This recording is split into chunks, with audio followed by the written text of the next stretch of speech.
আব্দুল্লাহ ইবনে জাহাশ রাদিয়াল্লাহু তাআলা আনহু বলেন, সাদ ইবনে আবি ওয়াক্কাস বলে, ভাই আমি আল্লাহর কাছে দোয়া করেছি, আল্লাহ যুদ্ধের ময়দানে আমি নামবো, হাসরের ময়দানে আমি যদি শহীদ হয়ে যায়, আপনি যখন হাসরের ময়দানে আমাদেরকে দাঁড় করাইবেন, ওই দিন তো সবার জবান বন্ধ হয়ে যাবে, মুখ বন্ধ হয়ে যাবে। কর্মের ফল পাওয়ার জন্য প্রত্যেক মানুষের হাত কথা বলবে, চোখ কথা বলবে, কান কথা বলবে। কথা বলেন ঠিক কিনা? জোরে বলেন ঠিক কিনা? আব্দুল্লাহ ইবনে জাহাশ রাদিয়াল্লাহু তাআলা আনহু বলেন, আমি দোয়া করেছি, আল্লাহ ওগো মালিক, আল্লাহ যুদ্ধের ময়দানে তুমি আমারে শাহাদাতের পেয়ালা দান করো, এমন ভাবে আমারে তুমি শহীদি মর্যাদা দান করবা, দুশমনরা যেন আমার হাত কাইটা লইয়া যায়, দুশমনরা যেন আমার নাক কাইটা লইয়া যায়, দুশমনরা যেন আমার চোখ উঠাইয়া নিয়ে যায়, আমার পাও কাইটা নিয়ে যায়। তার মানে আমি দোয়া করেছি, ও ভাই আল্লাহ যদি আমারে শহীদি মর্যাদা দান করে, তাহলে আমাকে যেন দুশমনরা এইভাবে হত্যা করে ফেলে। তামান্না হলো হাসরের ময়দানে যখন আমাকে আমার রব দাঁড় করাইবে, ওই দিন আমি আমার রবের কাছে বলবো, আল্লাহ জবান বন্ধ করে দিছে, আমার হাত সাক্ষী দিবে আল্লাহ। আব্দুল্লাহ ইবনে জাহাশ বলতেছে, আমি আমার হাত সাক্ষী দিবে আল্লাহ, এই মানুষটারে তুমি জাহান্নামের লাকড়ি বানায় না, কারণ ওই হাত সাক্ষী দিয়া বলবে, ওই দিন ইসলামের জন্য, ধর্মের জন্য, কোরআনের জন্য উহুদের যুদ্ধে এই হাত একাই কাফেরদের বিরুদ্ধে লড়াই করে গেছে। আল্লাহু আকবার বলে। আব্দুল্লাহ ইবনে জাহাশ বলে, আমি এই দোয়া করেছি, যুদ্ধের ময়দানে দুইজন নামে গেছে, যে দুইজন দোয়া করেছে আল্লাহ এই দোয়াগুলোকে কবুল করে নিয়েছেন। আব্দুল্লাহ ইবনে জাহাশ রাদিয়াল্লাহু তাআলা আনহুকে ঠিক এইভাবে হত্যা করে শহীদি মর্যাদা দেওয়া হয়েছে। শহীদি পেয়ালা তিনি পান করে দ্বীনের রাস্তায় শহীদ হয়ে গেছে। সাদ ইবনে আবি ওয়াক্কাস বলে, আমি দোয়া করেছিলাম কাফেরদের দলনেতা যেন আমার সামনে পড়ে, যদি পড়ে তাহলে আমি তার গনিমতের মাল মদিনায় বন্টন করে দিব, যুদ্ধের ময়দানে জয়লাভ করে আমি গাজী হইয়া কাফেরদের বড় নেতারে হত্যা কইরা তার গনিমতের মাল আমি মদিনাতুল মুনাওয়ারায় আইনা সকলকে বন্টন করে দিলাম। সুবহানাল্লাহ। এবার আমাদের আজকের আলোচনা বিষয় হলো আল্লাহর কাছে কি করা। এই কথা কর না, কি করা? ঈসা আলাইহিস সালাম কয়টা দোয়া করেছে? তিনটা। ওয়াসসালামু আলাইয়া ইয়াউমা বুলিদতু ওয়া ইয়াউমা আমুতু ওয়া ইয়াউমা উবআসু হাইয়া। এক নাম্বার দোয়া ঈসা নবী করেছে, ওয়াসসালামু আলাইয়া ইয়াউমা বুলিদতু। ঈসা নবী জন্মের পরে তার মায়ের কোলে থেকে দোয়া করে, আল্লাহ আমার জন্মের সময় আমার উপর শান্তি নাজিল করেন, সালামতি নাজিল করেন, রহমত নাজিল করেন। এর ছায়ার নিচে বসা আছেন। পুরস্কার একটা মনে থাকবো তো, আল্লাহ জিন্দিগির সমস্ত গুনাহ। আরেকটা পুরস্কার বলার আগে একটা কথা আপনাদেরকে বলি, কি দিয়ে দেখাবো, এটার মধ্যে চা। আচ্ছা ধরেন এই যে পানির বোতলটা, এই পানির বোতলটা মনে করেন খালি। এই খালি বোতলে আপনাদের এখানে যারা আমার সামনে বসা আছেন, এক একজনের ৫,০০০ কইরা গুনাহ আছে। কয় হাজার? ৫,০০০। আপনারা কি কেউ গুনাহমুক্ত না? সবার কম বেশি আছে, সবারই গুনাহ আছে। আপনাদের কয় হাজার কইরা? আর এই হুজুরের ৫০,০০০। কথার কথা, আপনারা আবার কয়েন না যে আপনি কেমনে জানেন হুজুরের গুনাহ আছে, বুঝাইতে গিয়ে বলতেছি। আর ওনার দৈরালানি ১,০০,০০০, তাহলে আপনাদের কয় হাজার প্রত্যেকের? আর ওনার ৫০,০০০, ওনার ১,০০,০০০। আবার কন বাবা, দেরি করুন না, আমি আলোচনায় ঢুকলে অন্য কোনো কথা আমার কাছে পাইতেন না ইনশাল্লাহ। বলতেছি, বলেন আপনাদের হুজুরের? হুজুরের। এবার আল্লাহ বলেন, যে মাহফিলে কথা হয় আল্লাহ এবং আল্লাহর রাসূলের, নবীজি সাল্লাল্লাহু আলাইহি ওয়াসাল্লাম বলেন, তারা মাহফিলের প্যান্ডেল থেকে বের হয়ে গেইটে যাওয়ার মুহূর্তে আল্লাহ তাআলা সমস্ত গুনাহকে এরকম উপর কইরা ঢাইলা খালি বানায়া দেয়। এবার রাসূল বলেন, আবার এটাকে সোজা করার পরে এখন আর গুনাহ আছে? গুনাহ আছে? রাসূল বলেন, এই মানুষগুলো আল্লাহ এবং আল্লাহর রাসূলের যেখানে কথা হয়, যেখানে কোরআন হাদিসের আলোকে আলোচনা করা হয়, এরা যখন গেট দিয়ে বের হয়ে যায়, আল্লাহ তাআলা একদল ফেরেশতাদেরকে বলে, ও ফেরেশতারা, এই যে যেখানে গুনাহে ভরপুর আমার বান্দার কিছু জিনিস ছিল, এটাকে তোমরা উপর করে ফেলে খালি করে দিয়েছো, এবার তাদেরকে বাড়িতে যাওয়ার আগে 2 নাম্বার পুরস্কার বলতেছি, এই বান্ডিটাকে প্রত্যেকের গুণাগুলোকে ডাবলে নেক দ্বারা পরিপূর্ণ করে দাও। এবার বলেন আপনাদের সব কতটুকু করে পাইছেন? 5-এর ডাবল কত? 10,000। আপনাদের হুজুর ঠকছে না দিচ্ছে? আপনাদের এই মুরব্বী 2 লাখ। এখন প্রত্যেকের আমল নামায় যদি এই পরিমাণ আল্লাহ তাআলা আমাদেরকে সব লেখা দেয়, তাইলে জান্নাতে যেতে কোনো অসুবিধা হইব না? কের কাছে কর্জা চাওয়া লাগবে? আপনাদেরকে সজাগ দৃষ্টি আকর্ষণ করে বলতেছি, আলোচনার শেষ পর্যন্ত কে কে থাকবেন হাত তুলেন, জোরে জোরে হাত তুলেন। নারায়ে তাকবীর। জবান ছেড়ে দিলে আওয়াজ করে আল্লাহকে খুশি করার জন্য বলেন, বলা নারায়ে তাকবীর। কোরআন সুন্নাহর আলো, কোরআন সুন্নাহর আলো। আল্লাহ এই মাহফিলকে কবুল করেন। আপনাদের এলাকায় আরো যারা আছেন আস্তে আস্তে আয় বলুন, যে পিছনে আসতেছে বাবা, ইনশাল্লাহ মনোযোগ সহকারে যদি শোনেন তাইলে আইসা বৈশা যাবে। আলোচনা শুরু করে দিচ্ছি, সবাই রেডি আছেন তো ইনশাল্লাহ? কে কে শুনবেন না হাত তোলেন। সবাই ঠিক আছে, ওকে। আমি আপনাদের সামনে যে আলোচনা করছি, এই আলোচনাটা জন্ম মৃত্যু নিয়ে আপনাদেরকে একটা বার্তা আজকে দিয়ে যাব। আসলে আমাদের জীবনটাই শুরু হয়েছে এমন এক কায়দায়, যেখানে আমার কান্নার চিৎকার আওয়াজে, আমার কান্নার আওয়াজে প্রতিবেশী সব মানুষ এক হয়ে গেছে। আর ওই সময় আমার আজান হয়েছে। আমাদের জন্মটা শুরু হয়েছে আজানের মাধ্যমে, আর আমাদের মৃত্যুটা হবে আমাদের নামাজের মাধ্যমে। এই কথার মধ্যে কোনো সন্দেহ আছে না? এজন্য আল্লাহর রাসূল বলেন, আনতাল্লাযী ওয়ালাদাত উম্মুকা বাকিয়া ওয়ান নাসু হাওলাকা ইয়াদহাকুনা মাসরুরা। এই কথাটাকে আমাদের বাংলাদেশের একজন কবি সুন্দর করে লিখেছেন, কবি নজরুল ইসলাম।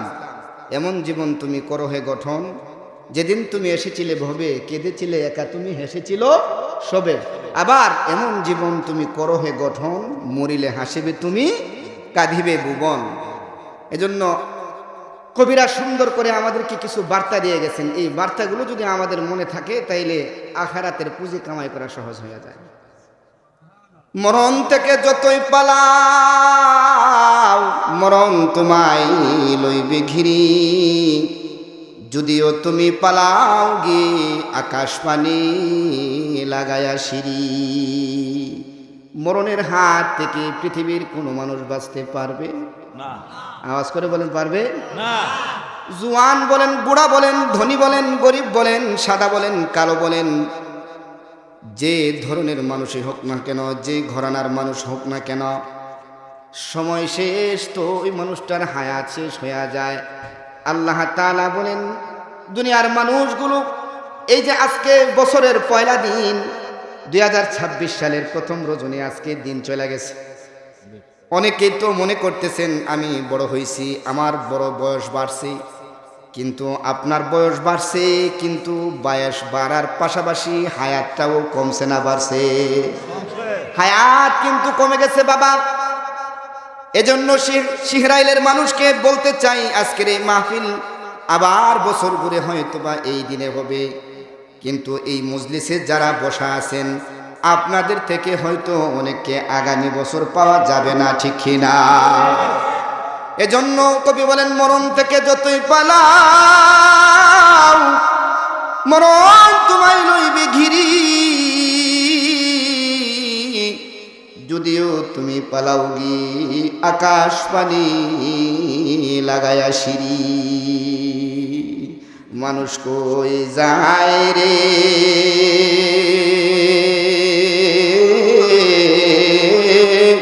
দুনিয়া ছাড়িয়া, মসজিদের ওই পালকি আইনা দুলা দেশা যায়া তারে জনমের লাগিয়া, ঠিক না? ও মানুষ কই যায় রে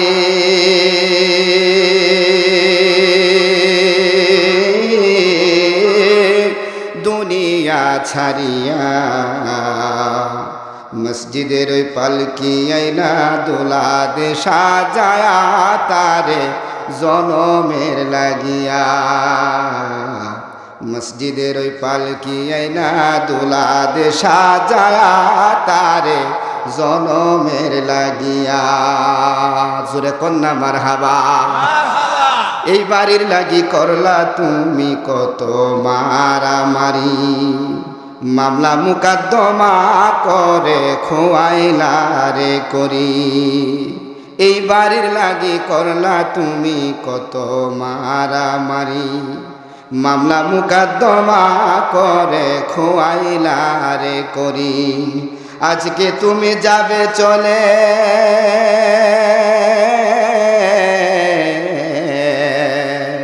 আজকে তুমি যাবে চলে সব কিছু ছাড়িয়া, মসজিদের ওই পালকি আইনা দুলা দেশা যায়া তারে জনমের লাগিয়া, মসজিদের ওই পালকি আইনা দুলা দেশা যায়া তারে জনমের লাগিয়া।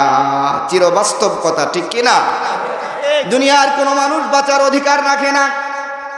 এ বাবা, আপনাদের সামনে কোরআনের একটা আয়াত তেলাওয়াত করেছি। শুরুতে যা বলার বলেছি, আর ভিন্ন দিকে যাব না। দুইটা অপশনে আমাকে আলোচনা করার জন্য বলেছে। আমি আপনাদের সামনে এমন এক আয়াত পড়েছি যে আয়াতটা অত্যন্ত পরিচিত আয়াত।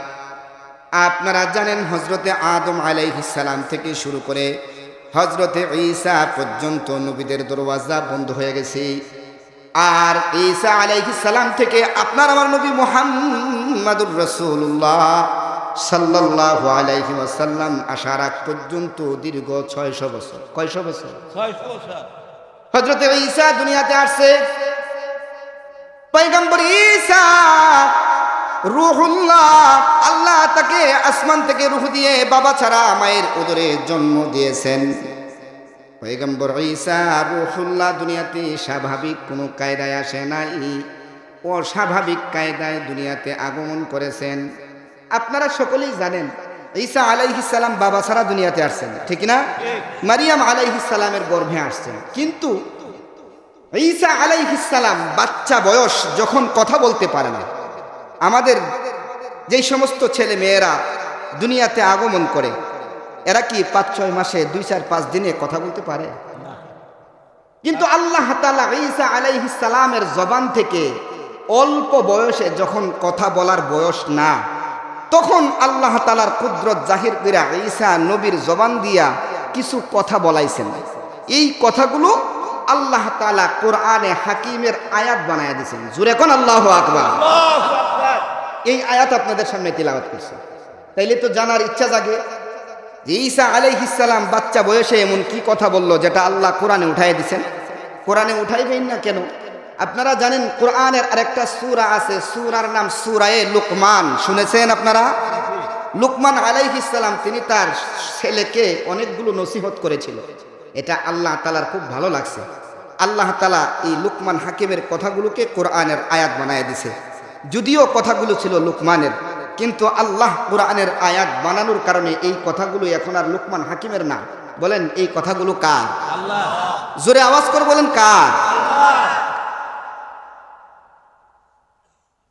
ঈসা আলাইহিস সালামের পরে 600 বছর পরে আল্লাহর রাসূল যখন দুনিয়াতে আসছেন, নবুয়ত প্রাপ্তি হওয়ার পর, নবীজি যখন ফজরের নামাজে কোরআনের তিলাওয়াত করতেছিলেন, কোন সময়? ফজরের নামাজে যখন কোরআনের তিলাওয়াত করতেছিলেন, তো এর আগে শয়তানরা আসমানে যাওয়া আসা করত, সব জায়গায় বিচরণ করত। হঠাৎ করে একদিন শয়তানগুলো দেখতেছে যে না, এখন তো আর আসমানে উপরের দিকে যাওয়া যায় না। ব্যাপার কি? কি কারণে যায় না? খুঁজতে শুরু করছে। খুঁজা খুঁজা শয়তানরা দেখে যে আপনার আমার নবী মুহাম্মদুর রাসূলুল্লাহ সাল্লাল্লাহু আলাইহি ওয়াসাল্লাম ফজরের ওয়াক্তে কোরআনের তেলাওয়াত করতেছেন। জোরে কন্না সুবহানাল্লাহ। সুবহানাল্লাহ। এই কথাগুলো শুধু শয়তানের কানে গেছে না।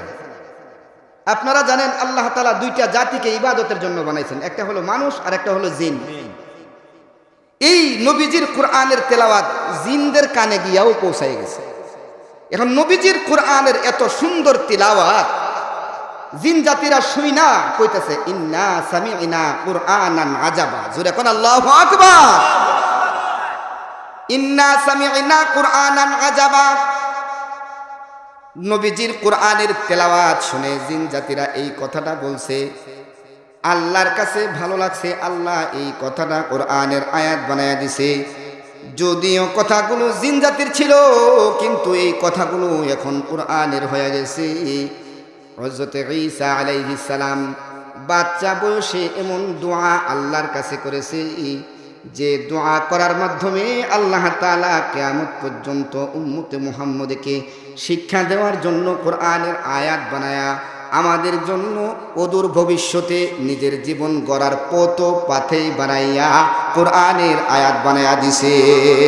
সুবহানাল্লাহ।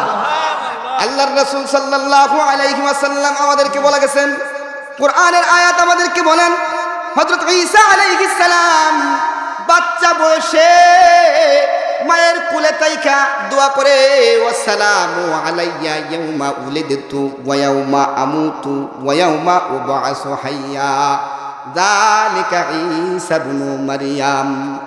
হযরত ঈসা তার মায়ের কোলে থেকে দোয়া করেছেন। 1 2 3 কয়টা? জোরে বলেন কয়টা? 3 দোয়া শেষ, আলোচনাও শেষ। শুনবেন তো শেষ পর্যন্ত ইনশাআল্লাহ? কে কে শুনবেন না হাত তুলেন।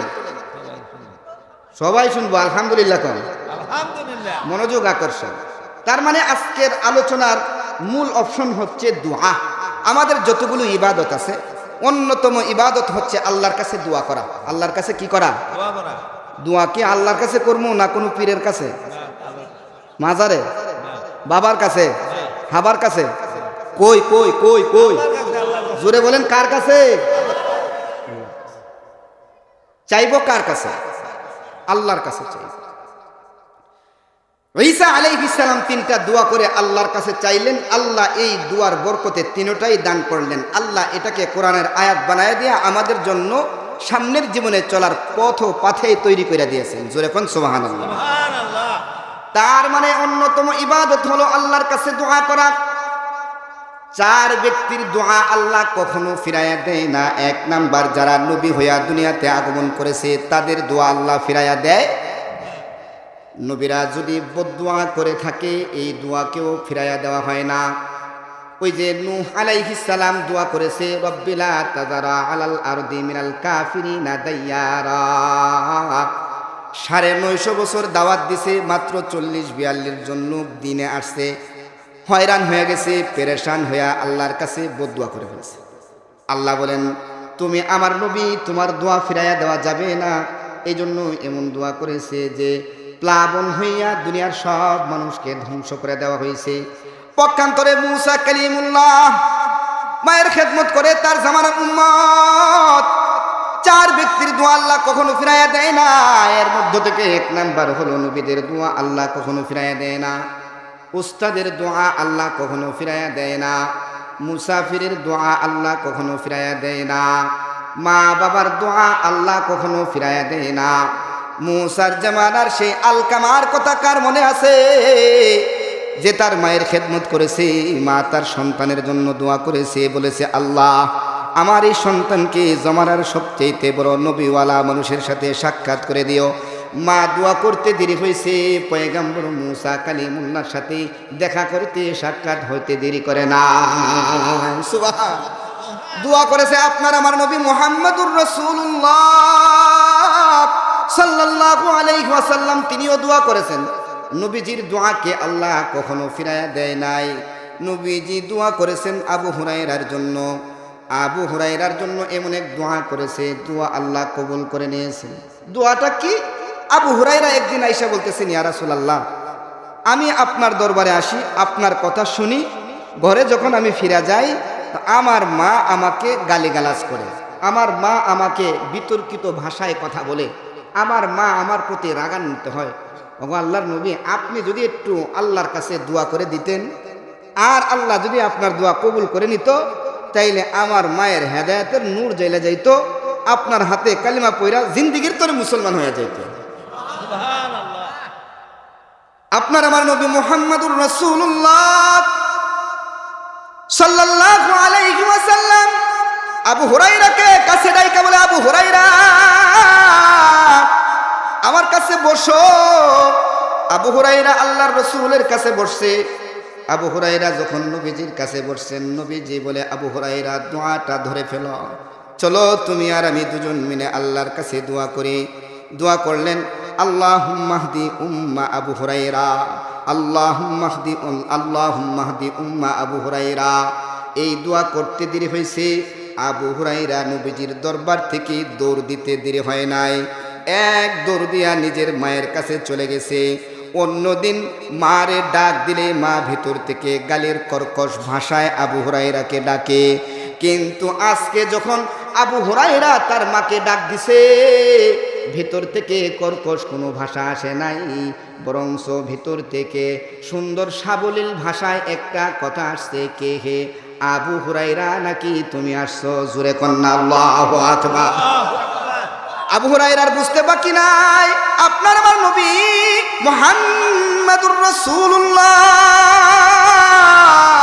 সাল্লাল্লাহু আলাইহি ওয়াসাল্লামের দোয়া কবুল হয়ে গেছে। আর দেরি করা যায় না। আবু হুরায়রার মা গেট খুলে দিছে। গেট খুলে বলছে, আবু হুরায়রা রে, তুমি তো প্রতিদিন মুহাম্মদ আব্দুল্লাহর বেটা মুহাম্মদের দরবারে যাও, আজকে আমার মন চায় তোমার এই মুহাম্মদ রে এক নজরে দেখার জন্য।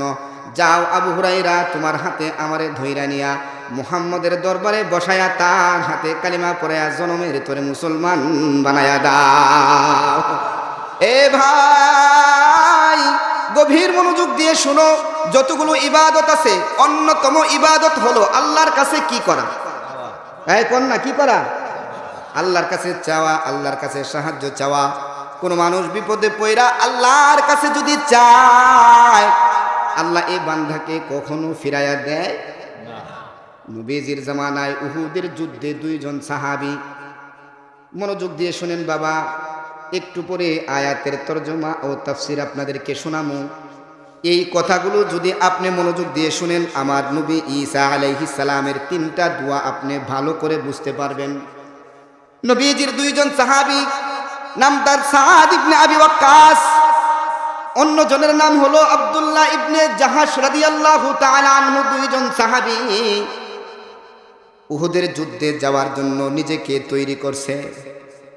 আব্দুল্লাহ ইবনে জাহাশ রাদিয়াল্লাহু তাআলা আনহু সাদ ইবনে আবি ওয়াক্কাস রাদিয়াল্লাহু তাআলা আনহু বলে, উহুদের ময়দানে আমরা চলে যাব। আজকে উহুদের ময়দানে যুদ্ধ করায় নামার আগে দুইজনে মিলে একটা দোয়া করব।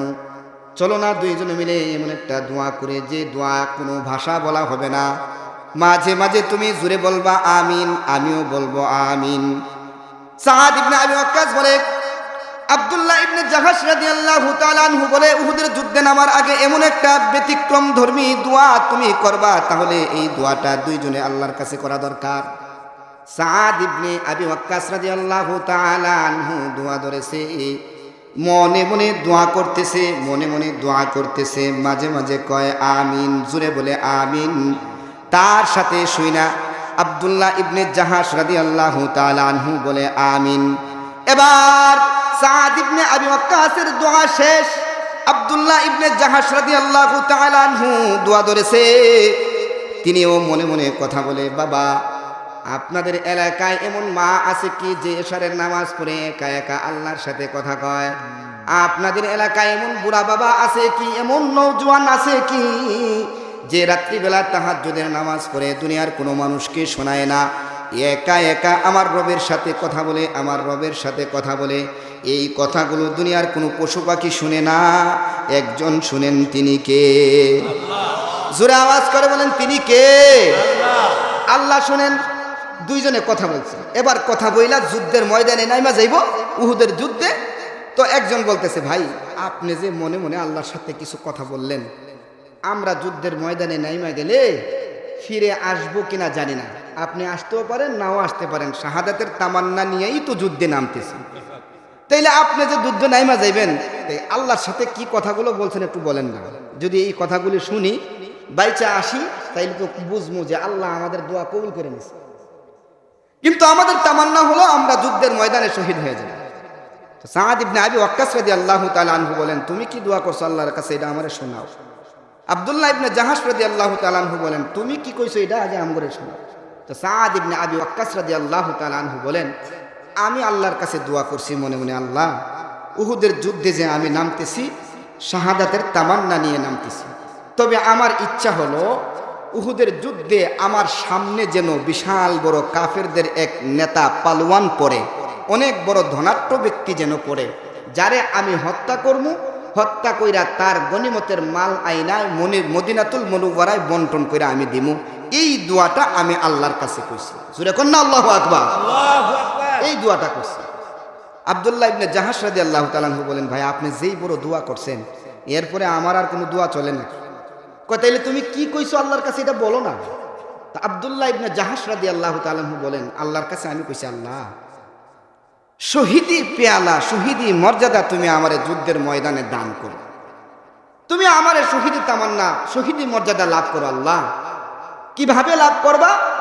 যে আমার জিন্দেগিতে ভালো কোনো আমল নাই, কিন্তু উহুদের যুদ্ধে যদি আমি শাহাদাতের পেয়ালা পান করি, তাহলে আমি আল্লাহর কাছে বলতে পারবো, আল্লাহ ইসলামের জন্য, কোরআনের জন্য আমি আমার জীবনকে দ্বীনের রাস্তায় উহুদের যুদ্ধে।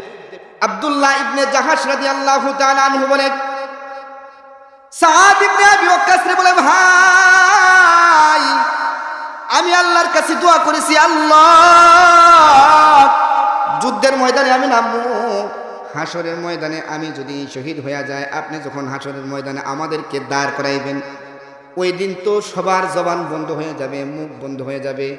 কর্মের ফল পাওয়ার জন্য প্রত্যেক মানুষের হাত কথা বলবে, চোখ কথা বলবে, কান কথা বলবে। কথা বলেন ঠিক কিনা? জোরে বলেন ঠিক কিনা? আব্দুল্লাহ ইবনে জাহাশ রাদিয়াল্লাহু তাআলা আনহু বলেন, আমি দোয়া করেছি, আল্লাহ ওগো মালিক, আল্লাহ যুদ্ধের ময়দানে তুমি আমারে শাহাদাতের পেয়ালা দান করো, এমনভাবে আমারে তুমি শহীদি মর্যাদা দান করবা, দুশ্মনরা যেন আমার হাত কাইটা লইয়া যায়, দুশ্মনরা যেন আমার নাক কাইটা লইয়া যায়, দুশ্মনরা যেন আমার চোখ উঠাইয়া নিয়ে যায়, আমার পাও কাইটা নিয়ে যায়। তার মানে আমি দোয়া করেছি, ও ভাই আল্লাহ যদি আমারে শহীদি মর্যাদা দান করে, তাহলে আমাকে যেন দুশ্মনরা এইভাবে হত্যা করে ফেলে। তামান্না হলো হাসরের ময়দানে যখন আমাকে আমার রব দাঁড় করাইবে, ওই দিন আমি আমার রবের কাছে বলবো, আল্লাহ জবান বন্ধ করে দিছে, আমার হাত সাক্ষী দিবে আল্লাহ। আব্দুল্লাহ ইবনে জাহাশ বলতেছে, আমি আমার হাত সাক্ষী দিবে আল্লাহ, এই মানুষটারে তুমি জাহান্নামের লাকড়ি বানায়ো না, কারণ ওই হাত সাক্ষী দিয়া বলবে, ওই দিন ইসলামের জন্য, ধর্মের জন্য, কোরআনের জন্য উহুদের যুদ্ধে এই হাত একাই কাফেরদের বিরুদ্ধে লড়াই করে গেছে। আল্লাহু আকবার বলে। আল্লাহু আকবার। আব্দুল্লাহ ইবনে জাহাশ বলে, আমি এই দোয়া করেছি। যুদ্ধের ময়দানে দুইজন নামে গেছে, যে দুইজন দোয়া করেছে আল্লাহ এই দোয়াগুলোকে কবুল করে নিয়েছেন। আব্দুল্লাহ ইবনে জাহাশ রাদিয়াল্লাহু তাআলা আনহুকে ঠিক এইভাবে হত্যা করে শহীদি মর্যাদা দেওয়া হয়েছে। শহীদি পেয়ালা তিনি পান করে দ্বীনের রাস্তায় শহীদ হয়ে গেছে। সাদ ইবনে আবি ওয়াক্কাস বলে, আমি দোয়া করেছিলাম কাফেরদের দলনেতা যেন আমার সামনে পড়ে, যদি পড়ে তাহলে আমি তার গনিমতের মাল মদিনায় বন্টন করে দিমু, যুদ্ধের ময়দানে জয়লাভ করে আমি গাজী হইয়া কাফেরদের বড় নেতারে হত্যা কইরা তার গনিমতের মাল আমি মদিনাতুল মুনাওয়ারায় আইনা সকলকে বন্টন করে দিলাম। সুবহানাল্লাহ। সুবহানাল্লাহ। এ ভাই, আমাদের আজকের আলোচনা বিষয় হলো আল্লাহর কাছে কি করা। এই কথা কর না, কি করা? ঈসা আলাইহিস সালাম কয়টা দোয়া করেছে? তিনটা। ওয়াসসালামু আলাইয়া ইয়াউমা বুলিদতু ওয়া ইয়াউমা আমুতু ওয়া ইয়াউমা উবআসু হাইয়া। এক নাম্বার দোয়া ঈসা নবী করেছে, ওয়াসসালামু আলাইয়া ইয়াউমা বুলিদতু। ঈসা নবী জন্মের পরে তার মায়ের কোলে থেকে দোয়া করে, আল্লাহ আমার জন্মের সময় আমার উপর শান্তি নাজিল করেন, সালামতি নাজিল করেন, রহমত নাজিল করেন। ওয়াসসালামু আলাইয়া ইয়াউমা উলিদতু। জন্মের পর ঈসা আলাইহিস সালাম এই দোয়া করেছে। আল্লাহ তাআলা এই কথাটাকে কোরআনে উঠায়া দিছে। কোরআনে উঠায়া দিয়া আমাদেরকে শিখায়া দেয়, তোমরা যারা নিজেদের স্ত্রীদের গর্ভে সন্তান আসে, এই সন্তান নিয়ে টিভির পর্দায় চাইবা, সন্তান ভালো হওয়ার লক্ষণ থাকে না। এই সন্তান পেটে নিয়ে যখন খারাপি করবা, সন্তান ভালো হওয়ার লক্ষণ থাকে না। তোমার স্ত্রীর গর্ভে যখন সন্তান আসবে, এই সন্তানকে নিয়ে আল্লাহর রহমত চাইবা, আল্লাহর কাছে বলবা, ওয়াসসালামু আলাইয়া ইয়াউমা বুলিদতু। আল্লাহ আমার গর্ভের সন্তানের উপর তুমি সালামতি দান করো, শান্তি দান করো। আমাদের পেটের সন্তানগুলো যেন ভালো হয়, আল্লাহ তাদের উপর রহমত নাজিল করেন। ওই যে ঈসা আলাইহিস সালাম দোয়া করেছেন, দোয়ার বদৌলতে কি হয়েছে, আল্লাহ তাআলা যখন ঈসা আলাইহিস সালাম দুনিয়াতে আসছেন তখন বড় কোনো হাসপাতালে হয়েছেন নাকি? না। কথা কন না কেন, হাসপাতালে হয়েছে? জংলায় হয়েছে, জংলায় পাহাড়ের পাদদেশে জংলায় ঈসা আলাইহিস সালাম। কোনো দাইমা লাগে নাই, কোনো ডাক্তার লাগে নাই, কোনো কবিরাজ লাগে নাই, বড় কোনো এবার কেয়ার হাসপাতালে নিতে হয় নাই। আল্লাহ তাআলা কুদরতে বাবা ছাড়া আল্লাহ তাআলা ঈসা আলাইহিস সালামকে পাহাড়ের পাদদেশে জংলার ভিতরে বেখুসুর এত সুন্দরভাবে দুনিয়াতে আনছেন, সালামতি দান করেছেন, রহমত দান করেছেন, রহমত দান করেছেন। তো ঈসা আলাইহিস সালামকে দিয়ে আল্লাহ নজির দিয়ে দিয়েছেন, ওয়াসসালামু আলাইয়া ইয়াউমা উলিদতু ওয়া ইয়াউমা আমুতু ওয়া ইয়াউমা উবআসু হাইয়া। ঈসা আলাইহিস সালাম বলেন, আল্লাহ আপনি আমার উপর রহমত নাজিল করেন, আমার উপর সালামতি দান করেন। আল্লাহ এমন সালামতি দান করেছেন, পৃথিবীর কোনো ডাক্তার কবিরাজ আর দাইমার দরকার হয় নাই। আল্লাহর কুদরতে এমনিতেই সুস্থভাবে ঈসা আলাইহিস সালাম দুনিয়ায় আগমন করেছেন। সুবহানাল্লাহ। ঈসা আলাইহিস সালাম আল্লাহর কাছে এই দোয়া করলেন, ওয়াসসালামু আলাইয়া ইয়াউমা উলিদতু, আল্লাহ আপনি আমার জন্মের সময় সালামতি দান করেন, শান্তি দান করেন। শুধু ঈসা নবীকে সালামতি দান করা হয় নাই, মারিয়াম আলাইহিস সালাম নিজের সন্তানকে দুনিয়াতে ভূমিষ্ঠ করার পর আল্লাহ তাআলা তারে এমন সুস্থতা দান করেছেন। মুহাদ্দিসিনে কেরাম বলেন, দুনিয়াতে ঈসা নবী আসার পর রক্তক্ষরণ হওয়ার পর মায়েদের যখন শরীর দুর্বল হয়ে যায়, আল্লাহ তাআলা মরিয়মের উপর সালামতি শান্তি দান করেছেন। আকাশ থেকে পাকা খেজুর একটা একটা কইরা পড়ছে, মারিয়াম আলাইহিস সালাম এই খেজুর খাইয়া নিজের শরীরে শক্তি বর্ধন করছে। সুবহানাল্লাহ। শুধু খেজুর খায় নাই, পাথর থেকে নহর নাজির হয়ে গেছে, নহর চালু হয়ে গেছে, পাথর থেকে নহর প্রবাহিত হয়েছে, পাথর ফাইটা ঝর্ণা চালু হয়ে গেছে, পানি আসতেছে। এই পাথর ফেটে নহর যে চালু হয়েছে, ঝর্ণা চালু হয়েছে, এই ঝর্ণার পানি পান করে মারিয়াম আলাইহিস সালাম নিজের শরীরে শক্তি বর্ধন করেছেন। ঈসা নবীর 3 দোয়া, 1 নাম্বার ওয়াসসালামু আলাইয়া ইয়াউমা উলিদতু ওয়া ইয়াউমা আমুতু, 2 নাম্বার হযরত ঈসা রূহুল্লাহ আল্লাহর কাছে দোয়া করলেন, আল্লাহ ওয়া ইয়াউমা আমুতু ওয়া ইয়াউমা উবআসু হাইয়া, আল্লাহ আপনি আমাকে এমন মরণ দান করেন যে মরণটা রহমতের হয়, এমন মরণ দান করেন যে রহমত, যে মরণটা সালামতি হয়, যে মরণটা তোমার রহমতের মাধ্যমে আমার মরণ হয়। মানুষ তো মনে করে জিন্দিগিতে মরবো না, জিন্দিগিতে একদিনও রবের কাছে এই কথা বলে না। কোরআন আমাকে শেখায়, তোমাকে শেখায়, তুমি আল্লাহর কাছে বলো, আল্লাহ আপনি আমাদের এমন মরণ দান করেন, ভালো মরণ দান করেন। রব্বুল আলামিন এমন মরণ তুমি আমাদেরকে দিও না যে মরণ রাস্তার অ্যাক্সিডেন্টে হলে পরে মা বাবার কাছে ফিরে লাশ আসে না। আল্লাহ তুমি আমাদেরকে এমন মরণ দিও না, আগুনে পুরায়া তুমি আমাদেরকে এমন মরণ দিও না। রব্বুল আলামিন পানিতে চুবাইয়া তুমি আমাদেরকে এমন মরণ দিও না মৌলা। আল্লাহ তুমি যদি আমাদেরকে মরণ দাও তাইলে মসজিদের বারান্দায় মরণ দিও, জোরে কোন আমিন, আরো জোরে আমিন। আল্লাহ তুমি যদি আমাদেরকে মরণ দাও নামাজে সেজদারত অবস্থায় মরণ দিও। আল্লাহ তুমি যদি আমাদেরকে মরণ দাও শুক্রবার দিন আমাদের মরণ দিও। আল্লাহ তুমি যদি আমাদেরকে মরণ দাও মাহে রমজানে মরণ দিও। মাহে রমজানে মরনেওয়ালা বান্দা রোজা রাইখা যদি মরে তার জিন্দগির সব গুনাহ মাফ। আল্লাহর রাসূল বলেন এমন রোজাদার যে রোজা মুখে রাইখা জিন্দগির হায়াতে শেষ নিঃশ্বাস ত্যাগ করছে, আল্লাহ তাআলা বিনা হিসাবে তারে জান্নাতের মেহমান বানায়া দিবে। এ ভাই, হযরত ঈসা আলাইহিস সালাম আল্লাহর কাছে দোয়া করলেন, ওয়া ইয়াউমা আমুতু, আল্লাহ আপনি আমার রহমতের মরণ দান করেন। এবার আপনাদেরকে প্রশ্ন করি তো বাবা, ঈসা আলাইহিস সালাম দুনিয়া থেকে মরে গেছে না আসমানে উঠে গেছে? কোন জায়গায় কত নম্বর আসমানে আছে কোন তো দেখি? চতুর্থ আসমানে আছেন। কয় আসমান? কোন আসমানে? চতুর্থ আসমানে ঈসা আলাইহিস সালাম আছে। এম চতুর্থ আসমানে তিনি কেমনে গেলেন? এই দোয়া পড়লেন আল্লাহর কাছে, ওয়াসসালামু আলাইয়া ইয়াউমা উলিদতু ওয়া ইয়াউমা আমুতু, আল্লাহ আপনি আমার রহমতের মরণ দান করেন। কিন্তু ঈসা আলাইহিস সালামকে চতুর্দিক থেকে কাফেররা ঘেরাও করছে হত্যা করার জন্য, মাইরা লাগানোর জন্য। কিন্তু আল্লাহ তাআলার কাছে তো তিনি দোয়া করছেন, আল্লাহ আপনি আমার রহমতের মরণ দান করেন, আমার ভালো মরণ দান করেন। শুধু ভালো মরণ চাইতে হয় না, ভালো জায়গায় যেন মরণ হয় এটাও আল্লাহর কাছে চাওয়া লাগে। ভালো জায়গায় যেন মরণ হয় এটাও আল্লাহর কাছে চাওয়া লাগে। মানে মাদ্রাসার বারান্দায়, মসজিদের বারান্দায়, নামাজরত অবস্থায়, মাহে রমজানে, শুক্রবার দিন যেন আমাদের মরণ হয়, এই তামান্না আল্লাহর কাছে করা লাগে। আমাদের মরণ যেন মদিনাতুল মুনাওয়ারায়, মক্কাতুল মুকাররমায় হয়, এই তামান্না আল্লাহর কাছে যাওয়া লাগে। আল্লাহরে বলা লাগে, আল্লাহ মদিনার মাটিতে আপনি আমাদের মরণ দিন। মদিনার মাটিতে যদি কোনো মানুষ মারা যায়, জাহান্নামের আগুন তাকে কোনোদিন স্পর্শ করতে পারবে না। সুবহানাল্লাহ। ওই যে জান্নাতুল বাকিতে কত শত সাহাবী ঘুমায় রয়েছে। আবু বকর সিদ্দিক রাদিয়াল্লাহু তাআলা আনহু আপনাদের মতো বুড়া ছিল, সাদা দাড়ি, তারপরেও তিনি জান্নাতুল বাকির সামনে গিয়া কানতে কানতে বুক ভাসায়া দিতেন আর বলতেন, আল্লাহ আমার কত শত সাথী জান্নাতুল বাকিতে, জান্নাতের বাগানে ঘুমায় রয়েছে। ইয়া লাইতানি কুনতু ওয়ারাকা, আমি যদি গাছের পাতা হইতাম তাইলে আমার হিসাব নেওয়া হইতো না। কিন্তু আমি আবু বকর আল্লাহর কাছে কি জবাব দিব? আল্লাহ তুমি আমার এই জান্নাতুল বাকির মেহমান বানাও।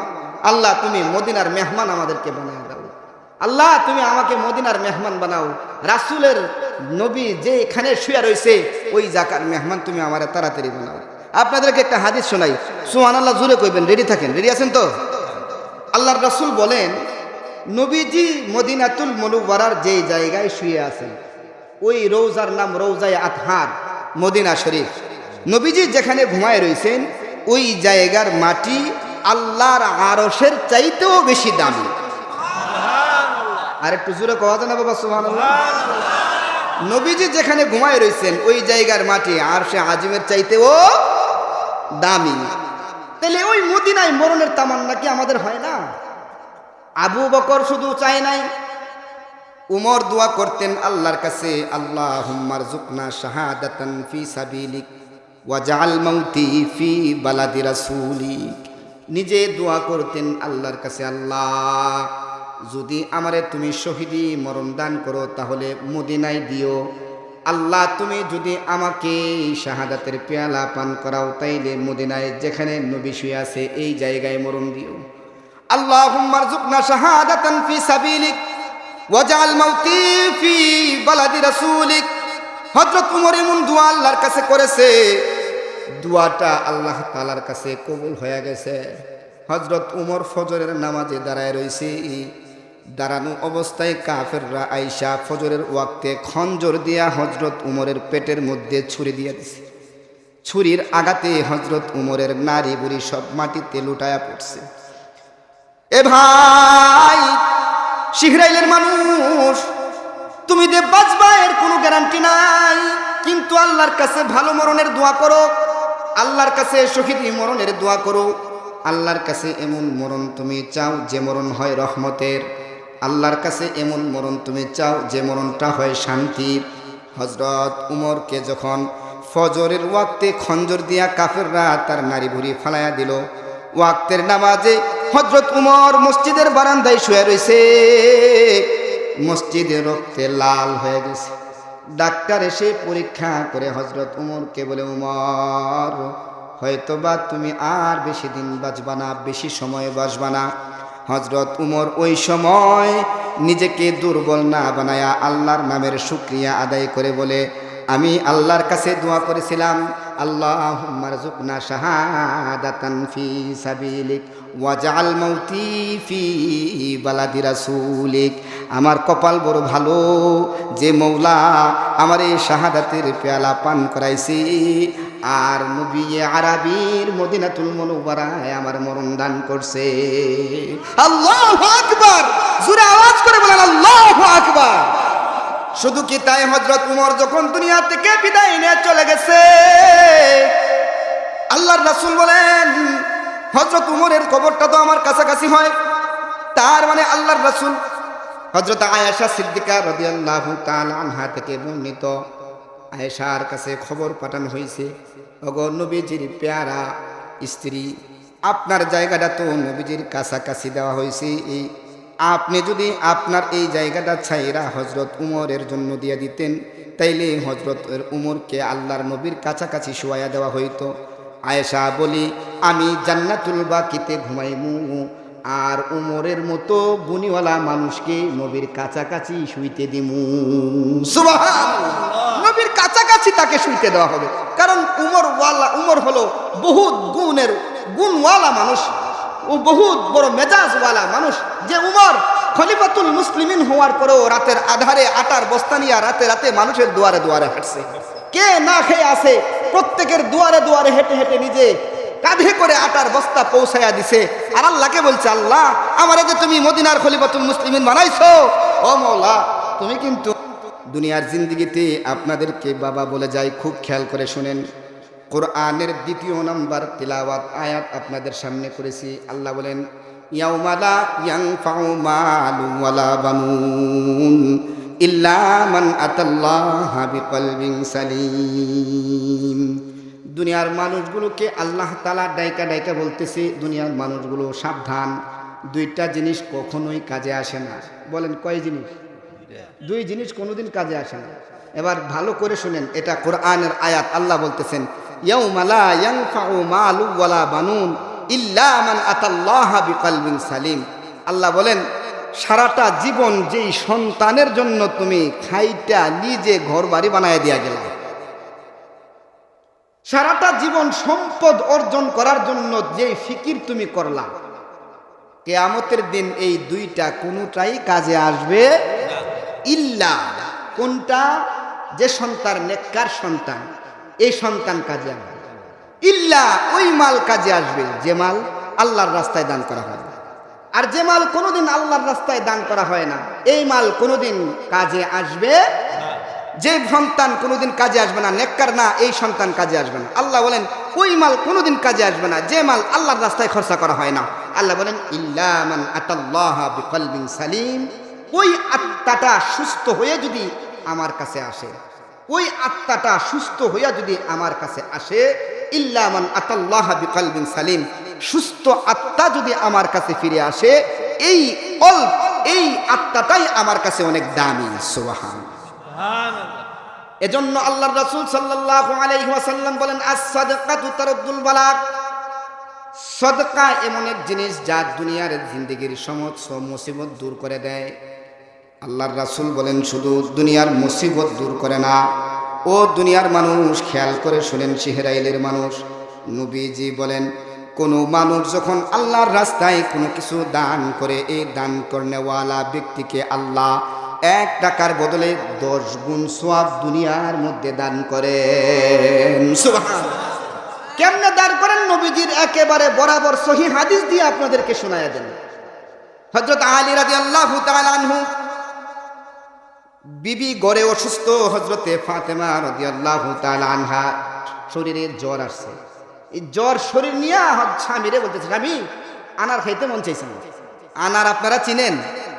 আনার চিনেন না? ডালিম যেটাকে বলা হয় আনার। আপনি বাজার থেকে একটা আনার আমার জন্য নিয়ে আসেন। অবস্থা এমন, হযরত আলীর ঘরে কখনো চুলা জ্বলে, কখনো চুলা জ্বলে, কিন্তু হযরত আলী স্ত্রী কইছে এটা কি আর না মানা যায়? হযরত আলী বাজারে গেছেন, কোন রকম একটা ডালিম বা আনার কিনছে, কিনা এমন ব্যাগে ঢুকাইছে যেই ব্যাগ থেকে ওই জিনিসটা দেখা যায় না। খুব খেয়াল করে শুনেন বাবা। হযরত আলী রাদিয়াল্লাহু তাআলা আনহু এই আনার ফলটা ব্যাগে ঢুকায়া স্ত্রীরে খাওয়ার জন্য ঘর থেকে বাজার থেকে বাড়িতে আসতেছেন। বাড়ির কাছাকাছি আইসা পড়ছে, এমন সময় ওনার কাছে এক ভিক্ষুক আইসা হাজির। ভিক্ষুক আয়া কইতেছে, আলী রে, আমার তো আনার খাইতে মন চাইছে। এই ভিক্ষুক জানলো কেমনে যে আলীর ব্যাগের ভিতরে আনারের ফল? সুবহানাল্লাহ কইতেন না? আলী বলে, তুমি আমার কাছে আনার ফল চাইছো খাইতে, আসেই তো একটা, আমার ব্যাগের ভিতরে যে আনার ফল এটা তুমি জানলা কেমনে? তোমারে তো না দিয়াও পারি না। হযরত আলী রাদিয়াল্লাহু তাআলা আনহু আনার বের করে অর্ধেক আনার ওই ভিক্ষুকরে দিয়ে দিছে। ভিক্ষুক এটা খাওয়ার পরে বলতেছে, আলী যেটা খাওয়াইছো এইটা খাওয়ার পর আমি অর্ধেক সুস্থ হয়ে গেছি, বাকি অর্ধেক যদি তুমি আমারে খাওয়াই দাও তাহলে আমি পুরোপুরি সুস্থ হয়ে যাবো। সুবহানাল্লাহ কইতেন না? হযরত আলী বলেন, ঘরে আমার বিবি অসুস্থ বিবিরে একটা আনার খাওয়ানোর জন্য বাজার দিকে নিয়ে যাইতেছিলাম। যা, তুই যে খাইতে চাইছস তোরে পুরা আনারটা আমি দিয়ে দিলাম। হজরত আলী ঘরে ফিরে যাইতে না যাইতেই হজরতে ফাতেমা ডাক দিয়া বলে, স্বামী আমার, আপনি বাজার থেকে আসতে দেরি হওয়ার কারণ আমি বুঝতে পারছি। আনার ফল মনে হয় আপনি খুঁজা পান নাই, আনার মনে হয় বাজারে যায় নাই। হজরত আলী কয়, না, আনার ফল তো ছিল, কিন্তু এটা তো অন্যত্র চলে গেছে। আমি এটাকে আল্লাহর রাস্তায় সদকা করে দিছি, দান করে দিছি। হজরত ফাতেমা বলে, স্বামী আমার, না পাইলে নাই, কিন্তু আল্লাহ তাআলা আমারে সুস্থ বানাইয়া দিছেন। সুবহানাল্লাহ। as-সাদকাতু তারুদ্দুল বালা। নবীজি বলেন, সদকা করবে তো দুনিয়ার সমস্ত মুসিবত আল্লাহ তাআলা দূর করে দিবেন। সুবহানাল্লাহ। হযরত আলী কয়, ফাতেমা গো, আমি তো আনছিলাম রাস্তায়, এটারে আমি সদকা করে দিছি। একটু পরেই ঘরের দরওয়াজা যখন বন্ধ হয়ে গেছে, বুড়া মানুষ চাদর মুড়া দিয়া হজরতে সালমান ফারসি আসছে। আয়েশা আলীর ডাইকা কইতেছে, আলী দরজাটা খুল, আনারের ভারে আমার মাথাটা ফাইটা যাইতেছে। আল্লাহু আকবার। হযরত আলী দরজা খুলছে, দরজা খুইলা দেখে সালমান ফারসি বুড়া মানুষ, বৃদ্ধ মানুষ চাদর মোড়া দিয়া মাথায় এক বুঝা আনার নিয়া আইনার সামনে হাজির করে দেয়। নিয়া কয়, দেও তোমার নবী তোমার এই আনারের গাঠটি পাঠাইছে। সুবহানাল্লাহ কইতেন না? সাদকা এমন এক জিনিস, নবীজি বলেন, মান তাসাদদাকা বি সাদাকাতিন খুতিমা লাহু দাখালাল জান্নাহ। কোন উম্মত, কোন বান্দা সদকা করার পর যদি মারা যায়, আল্লাহর রাসূল বলেন ওই ব্যক্তিকে আল্লাহ তাআলা জান্নাতের মেহমান বানায় দেন। দাউদ আলাইহিস সালাম, এই কথাটা বইলা আপনাদের মূল জায়গায় যাইতেছি বাবা, মনে কইরা ভালো করে শুনেন। দাউদ নবী একদিন এরকম মজমা বসায়া সকলকে নিয়ে ওয়াজ করতেছে।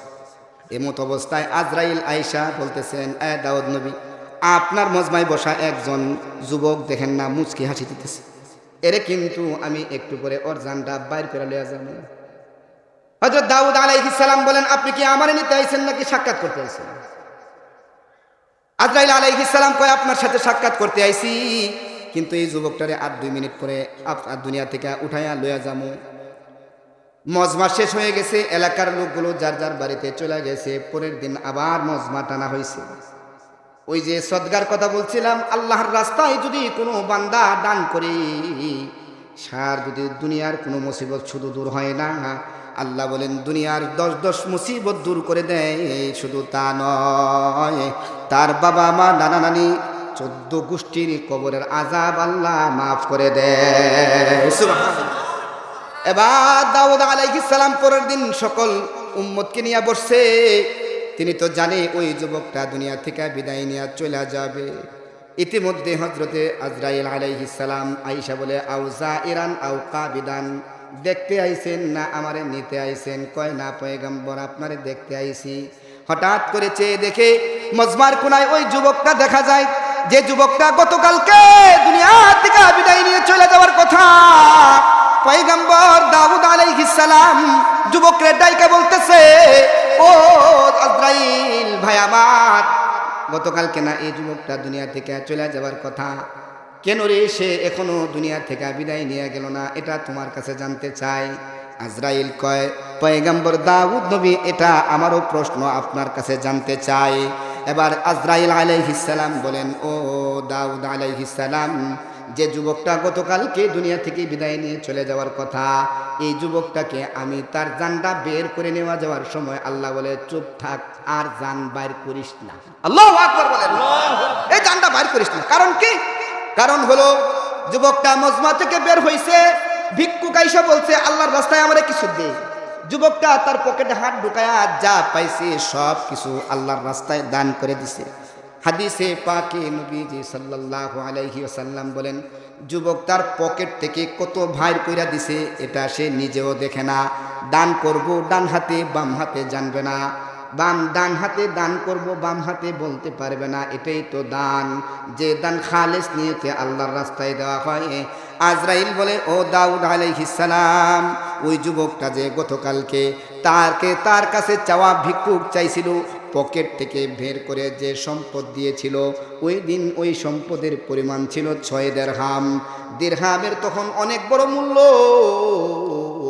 ওই দিন আল্লাহ তাআলা এক এক দিরহামের বিনিময়ে ওই যুবকের 10 বছরের হায়াত বাড়ায়া দিছে।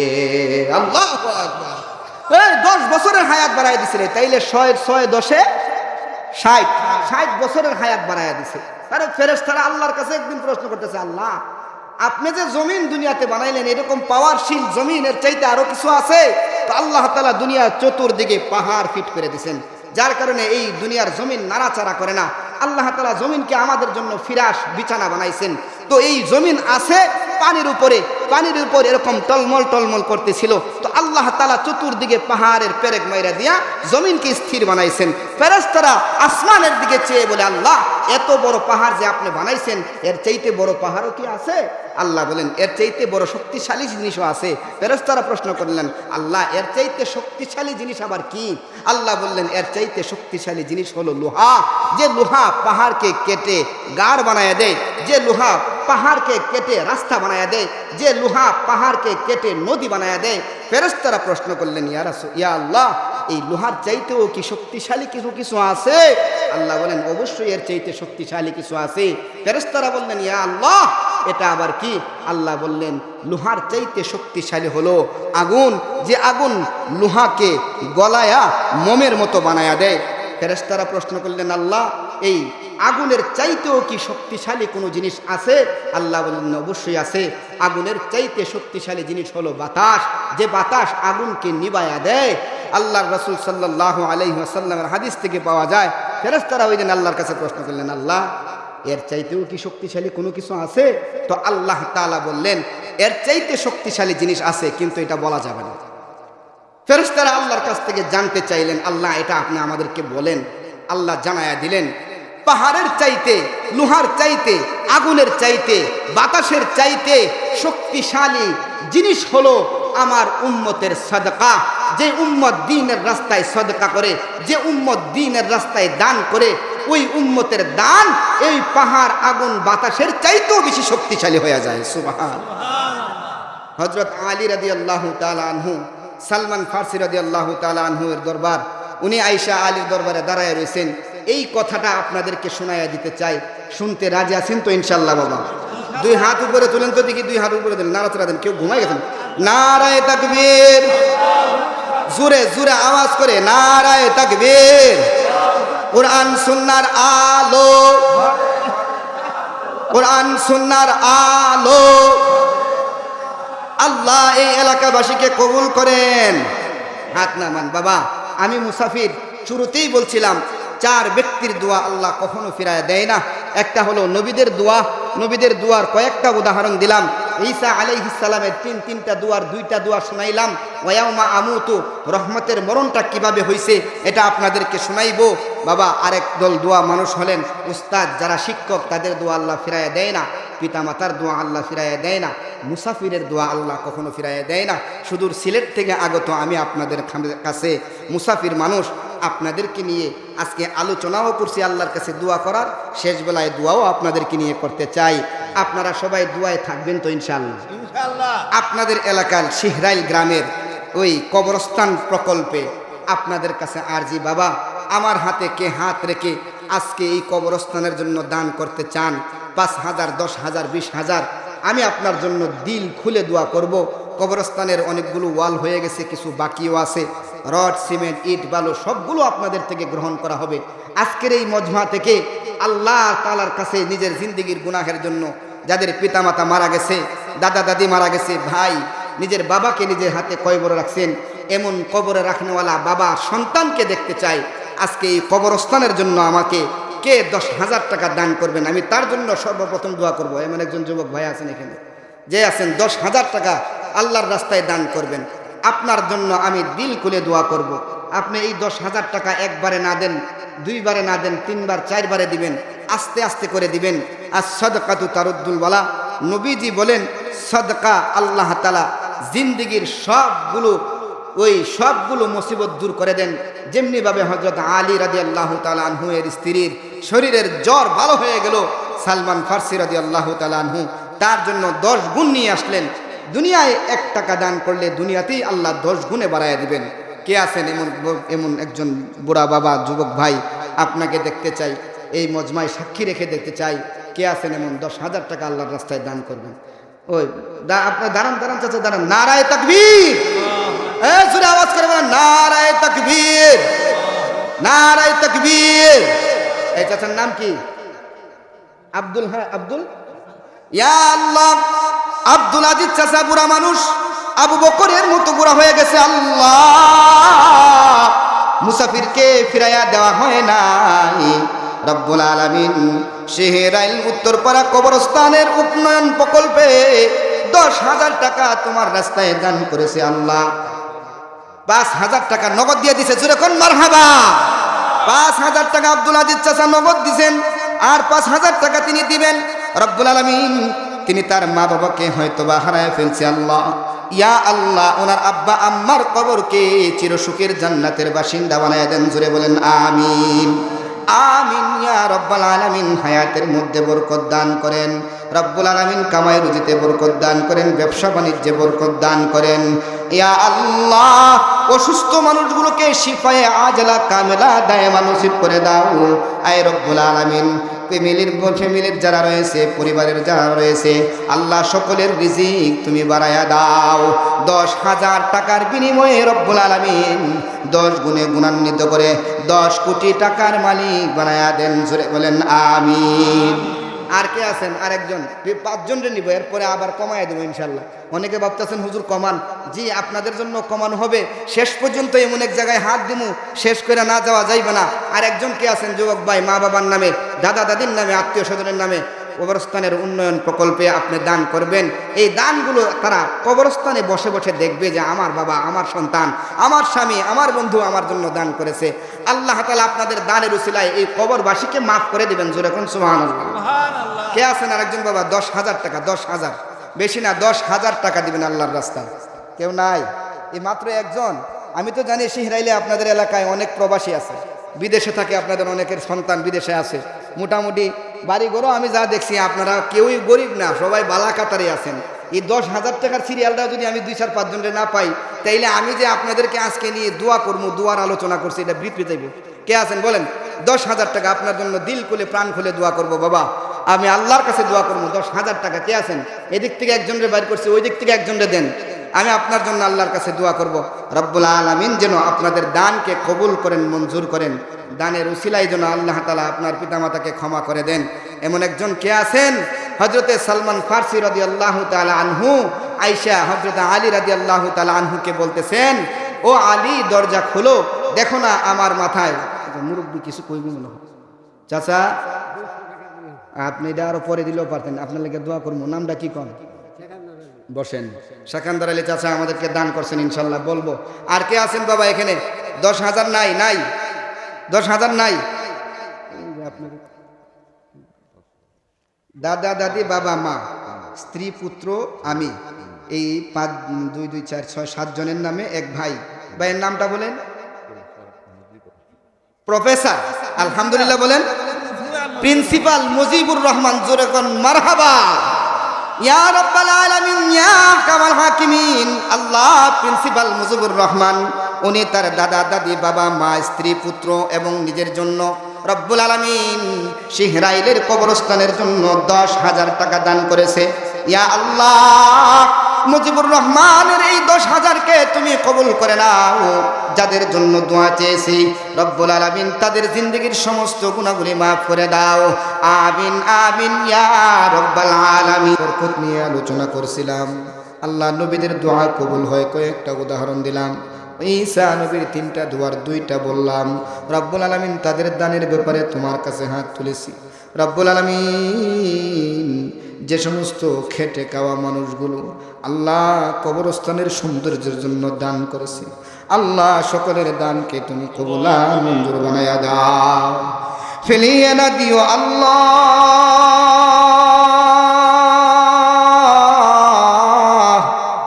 ফেলিয়ে না দিও।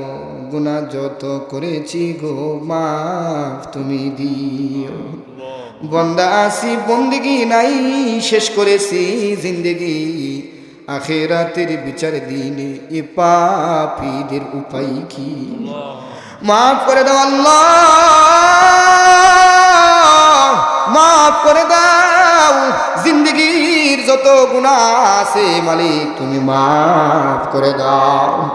রব্বুল আলামিন শিহরাইল গ্রামের অনেকগুলো বুড়া বাবাজিকে নিয়ে তোমার দরবারে হাত তুলেছি আল্লাহ, যাদেরকে আগামীতে হয়তো বা পাওয়া যাবে না, নিজেদের মা বাবাকে মনে করে, আত্মীয় স্বজনকে মনে করে কবরস্থানের জন্য দুই হাত খুলে দান করেছে আল্লাহ।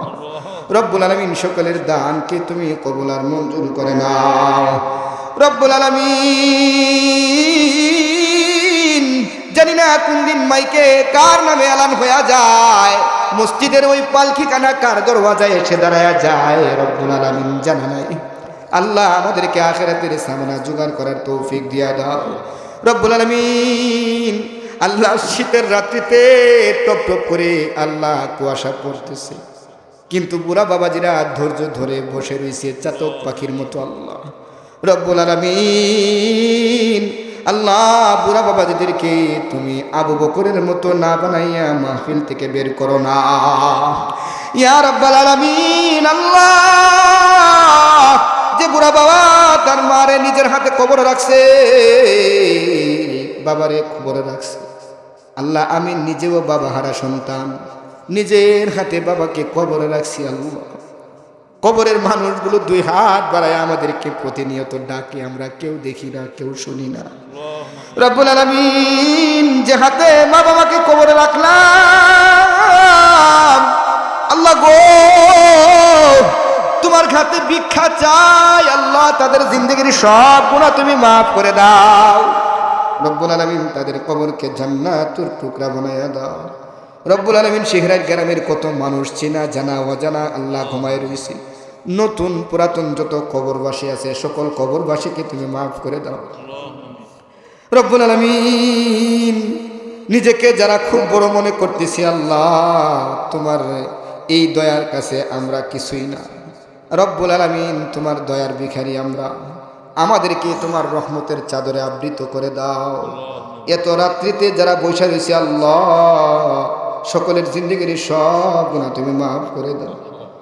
ও আল্লাহ জানি না কোন ভাই কার নিজের মাকে কবরে রাখছে, যার ঘরে মা নাই তার ঘরে যেন বটের ছায়া নাই, যার ঘরে বাবা নাই তার ঘরে যেন বট বৃক্ষ নাই রব্বুল আলামিন। যে ঘরে মা বাবা থাকে না ঘরটা কেমন যেন অন্ধকার হইয়া থাকে। আল্লাহ আমাদের মা বাবার কবরকে তুমি জান্নাতুল ফেরদাউস বানায়া দাও। যাদের মা বাবা বেঁচে আছে আল্লাহ, তাদের মা বাবাকে নেক হায়াত বাড়ায়া দাও। মা বাবার খেদমত করে করে আল্লাহ জান্নাত কামাই করার তৌফিক দিয়া দাও রব্বুল আলামিন। আমাদের পক্ষ থেকে লাখো কোটি দুরূদ ও সালাম সোনার মদিনায় পৌঁছাইয়া দাও রব্বুল আলামিন। আল্লাহ তোমার এই বান্দাগুলো গুনাহগার, নিজেকে স্বীকার করেছে। আমাদের গুনাহের দরওয়াজা অনেক বড়, অনেক বড়। আল্লাহ আমাদের গুনার দিকে তাকাইলে নিজেকে মুমিন বলে হিসাব করা যায় না, আমাদের গুনাহের দিকে তাকাইলে নিজের বান্দা হিসেবে বলা যায় না। আল্লাহ তুমি তো গাফফার, তোমার গাফফার নামের খাতিরে তোমার এই বান্দাগুলির জিন্দেগির সব গুনাহ মাফ করে দাও রব্বুল আলামিন। আল্লাহ তোমার এই বান্দাগুলো জবান খুলে আওয়াজ ছেড়ে দিয়ে তোমার নামে তাসবিহ পড়েছে আল্লাহ, এই তাসবিহগুলোকে আল্লাহ তুমি কবুল করে নাও। এ বাবা এখানে যারা বসে আছেন আল্লাহ তোমার রহমতের চাদরে তুমি তাদেরকে আবৃত করে নাও আল্লাহ। জোরে আওয়াজ করে আল্লাহর একটা ডাক দেন আল্লাহ, আরো জোরে আওয়াজ করে বলেন ইয়া আল্লাহ। আল্লাহ আমাদের জিন্দেগির সব গুনাহ তুমি মাফ করে দাও আল্লাহ। জানি না কখন জানি মসজিদের পালকি নিজের দরওয়াজায় আসা দাঁড়ায় যায়, বাজারের কোন কাপড় জানি আমার কাছে রেডি হয়ে গেছে আল্লাহ।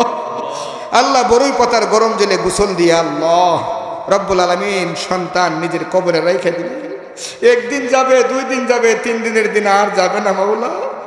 অন্ধকার কবরের দিকে তাকায় থাকলে দুনিয়ার আর কিছু মনে থাকে না মাওলা। রব্বুল আলামিন আল্লাহ আমাদেরকে কবরের ফিকির করার তৌফিক দিয়া দাও রব্বুল আলামিন, আমাদেরকে হক পথে চলার তৌফিক দিয়া দাও রব্বুল আলামিন। শয়তানের ধোঁকা থেকে আমাদেরকে হেফাজত করো রব্বুল আলামিন। মসজিদের ইমাম ও খতিব রব্বুল আলামিন আল্লাহ দ্বীনের খেদমত করো আল্লাহ, সর্বাঙ্গীনভাবে আল্লাহ তাদেরকে তুমি সফলতা দান করো রব্বুল আলামিন। এলাকার মানুষগুলোর মহব্বতে আপ্যায়নে আল্লাহ মুগ্ধ হয়েছে আল্লাহ। এলাকার মানুষগুলোকে দানের হাতগুলো তুমি আরো বড় বানায়া দাও রব্বুল আলামিন। এলাকার যত ভাই বিদেশে আছে, যাদের সন্তান বিদেশে আছে, যারা অনেক বছর যাবৎ নিজের মা বাবার মুখ দেখে না, সন্তানের মুখ দেখে না, বিবির মুখ দেখে না, বাচ্চার মুখ দেখে না। আল্লাহ ওই সমস্ত প্রবাসী ভাইদেরকে তুমি হেফাজত করো। আল্লাহ দুই হাত প্রসারিত করে যে সমস্ত বান্দারা বান্দিরা তোমার এই কবরস্থানের জন্য দান করছে, আল্লাহ একজনের দানকেও তুমি ফিরাইয়া দিও না মাওলা। আল্লাহ তুমি ফিরাইয়া দিলে কার দরবারে গিয়া দাঁড়াইব? আল্লাহ তুমি যদি আমাদেরকে ফিরাইয়া দাও কার কাছে হাত তুলব? আল্লাহ তোমার দরবার থেকে আমাদেরকে খালি হাতে ফিরাইয়া দিও না মাওলা। আয় রব্বুল আলামিন তোমার দরবার থেকে আমাদেরকে খালি হাতে ফিরাইয়া দিও না আল্লাহ। রব্বুল আলামিন আমাদেরকে সিরাতুল মুস্তাকিমের পথে চলার তৌফিক দিয়ে দাও আল্লাহ। যাদেরকে তুমি ভালো খাতায় নাম লিখেছো তাদের দফতরে আমাদের নাম লিখে দাও আল্লাহ। এলাকার মানুষগুলোকে তুমি মাফ করে দাও, এলাকা থেকে আযাব আর গজব তুমি দূরে সরাইয়া দাও রব্বুল আলামিন। তোমার রহমতের চাদরে এলাকার মানুষগুলোকে তুমি ঢেকে নাও।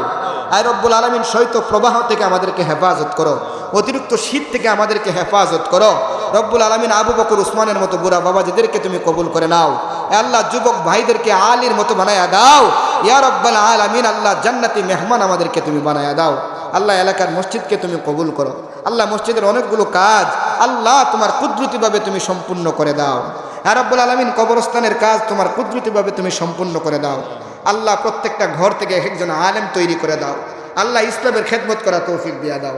ওয়া সাল্লাল্লাহু তাআলা আলা খায়রি খালকিহি মুহাম্মাদ ওয়া আলা আলিহি ওয়া আসহাবিহি আজমাইন আমিন আমিন। আল্লাহ মরণের সময় আমাদের প্রত্যেকের জবানে মধুর কালিমা পড়াইয়া দিও লা ইলাহা ইল্লাল্লাহু মুহাম্মাদুর রাসূলুল্লাহ। আসসালামু আলাইকুম ওয়া রাহমাতুল্লাহ।